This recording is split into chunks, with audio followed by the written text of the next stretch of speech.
সবাইকে শুভেচ্ছা।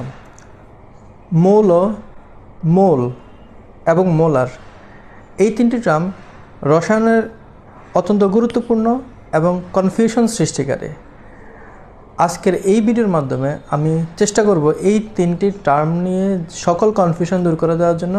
আশা করি এই ভিডিও দেখার পরে আপনাদের এই তিনটি টার্ম নিয়ে আর কোনো জটিলতা থাকবে না। তাই ভিডিওটি শেষ পর্যন্ত দেখুন, এক নাগাড়ে দেখুন।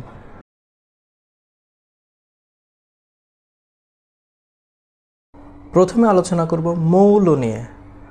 মৌল হচ্ছে রসায়নে ব্যবহৃত একটি গুরুত্বপূর্ণ শব্দ, যা মূলত রাসায়নিকভাবে বিশুদ্ধ পদার্থের ক্ষেত্রে ব্যবহৃত হয়, যাকে সাধারণত আমরা মৌলিক পদার্থ বলি, অর্থাৎ যাকে ভাঙলে সেটি ব্যতীত অন্য কোনো কিছু পাওয়া যায় না, এমন পদার্থগুলোকে বলা হয় মৌল।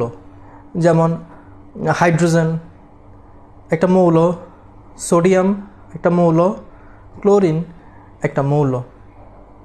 অর্থাৎ মৌলিক পদার্থ বলতে যা বোঝায় তার এককটা হচ্ছে মৌল। এখন পর্যন্ত 118টি মৌল আবিষ্কৃত হয়েছে।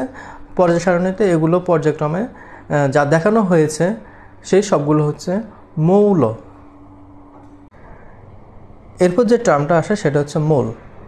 মোল হচ্ছে রাসায়নিক পদার্থের পরিমাণের একটা একক। অর্থাৎ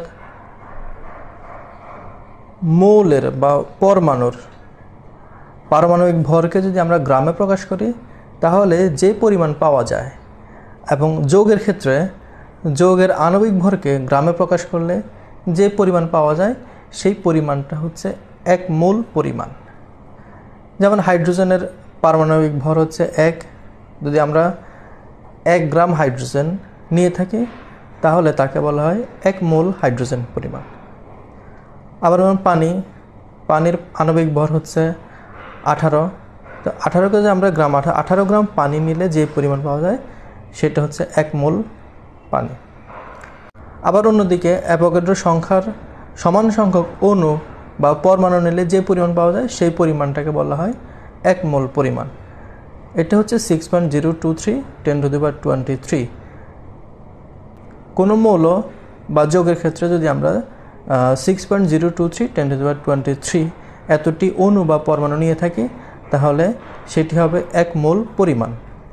আবার এসটিপিতে বলা হয় যদি আমরা 22.414 লিটার আয়তনের সমান কোনো কিছু নিয়ে থাকি তাহলে সেটিও 1 মোল পরিমাণ হয়ে থাকে। এটি হচ্ছে রাসায়নিক পদার্থের পরিমাপের একটা একক। এরপর সর্বশেষ যে টার্মটা সেটা হচ্ছে মোলার। রাসায়নিক দ্রবণের ঘনমাত্রার একটা একক, যেটাকে আমরা সাধারণত মোলার দ্রবণ বলে থাকি। মোলার দ্রবণ মানে হচ্ছে 1 লিটার আয়তনের কোনো দ্রবণে কত মোল দ্রব আছে সেই পরিমাণটা সাধারণত মোলার দ্রবণ বলে। যদি 1 লিটার আয়তনের কোনো দ্রবণে 1 মোল পরিমাণ থাকে তাহলে সেটি হচ্ছে 1 মোলার দ্রবণ। যদি 2 মোল থাকে তাহলে সেটি হচ্ছে 2 মোলার দ্রবণ। যদি 0.5 মোল থাকে তাহলে সেটা হচ্ছে 0.5 মোলার দ্রবণ। যদি 0.25 মোল থাকে তাহলে সেটা হচ্ছে 0.25 মোলার দ্রবণ। অর্থাৎ এটি হচ্ছে দ্রবণের ঘনমাত্রার একটি একক। আশা করি এই ভিডিওর মাধ্যমে মোল এবং মোলার এই তিনটে টার্ম নিয়ে সবার কনফিউশন দূর হয়েছে। সবাইকে ধন্যবাদ।